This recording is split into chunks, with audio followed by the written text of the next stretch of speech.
Berbisnis dan berwisata pastinya memerlukan alat transportasi untuk berkembang. Dan ketika dipajaki dengan PCR, mendadak ekstra uang keluar harus dikeluarkan untuk mereka yang melakukan wisata atau melakukan perjalanan bisnis. Hal ini membuat banyak orang jadi malas berpergian dan membuat wisata serta berkembangnya bisnis di banyak daerah menurun tajam. Maka orang mulai melirik dan mencurigai bahwa kebijakan PCR sebagai akal-akalan mencari cuan telah dilakukan oleh pejabat dan pebisnis berkolaborasi bersama membuat kebijakan untuk ngerjain rakyat demi untung cuan yang besar. Kemudian keputusannya pun dilanjutkan dengan terus mempertahankan level PPKM di atas 2 sehingga semua moda transportasi akan di-PCR-kan. Mantap sekali dah kebijakannya. Cantik. Dibungkus fakta-fakta mengerikan akan ada gelombang ketiga, masih rawan karena rakyat belum vaksin semua, dan info lain sebagainya yang membuat PPKM siaga merah. Awalnya PCR buat mereka yang merasakan ada masalah kesehatan untuk dites. Sekarang semua orang yang sehat dicarikan cara agar dites PCR. Kalau perlu,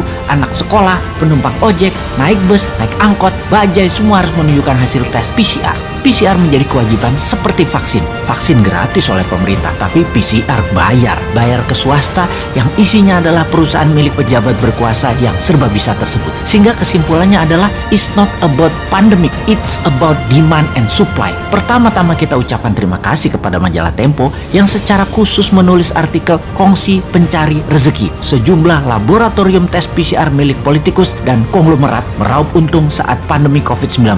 Demikian teasernya. Kita bahas faktanya. Seorang Menko merangkap jabatan sebagai koordinator PPKM, dia pucuk pimpinan dalam hal kebijakan COVID-19 dan investasi. Lalu seorang Menteri BUMN merangkap ketua tim penanganan COVID-19 dan pemulihan ekonomi nasional. Menteri Kesehatannya bekas wakil Menteri BUMN. Menteri itu ternyata ada kaitannya dengan PT Genomic Solidaritas Indonesia. Unit usaha PT itu adalah GSI Lab yang jualannya segala jenis tes COVID-19.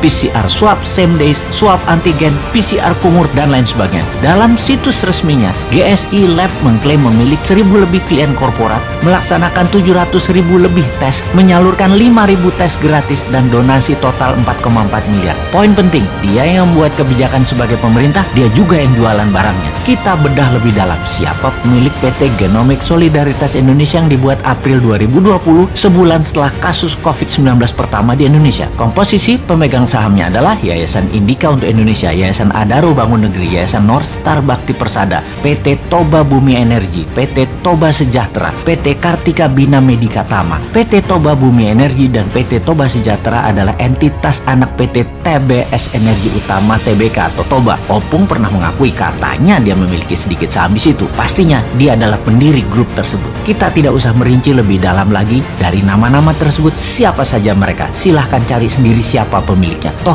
nama-nama itu adalah nama-nama terkenal semua. Oke, kita semua yakin bahwa Anda semua pasti sudah paham siapa mereka yang bermain dengan kebijakan dan meraup untung dari bisnis PCR tersebut.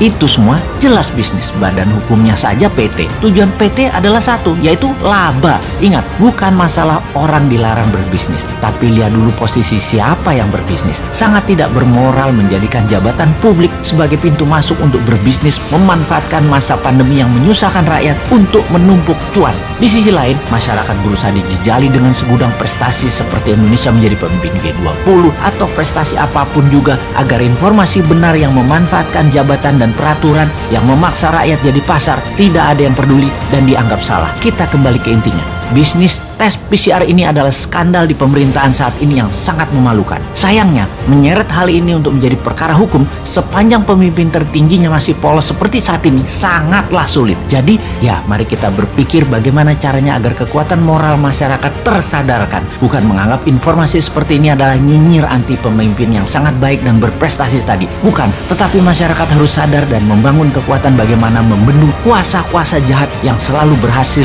bersembunyi di balik wajah baik itu.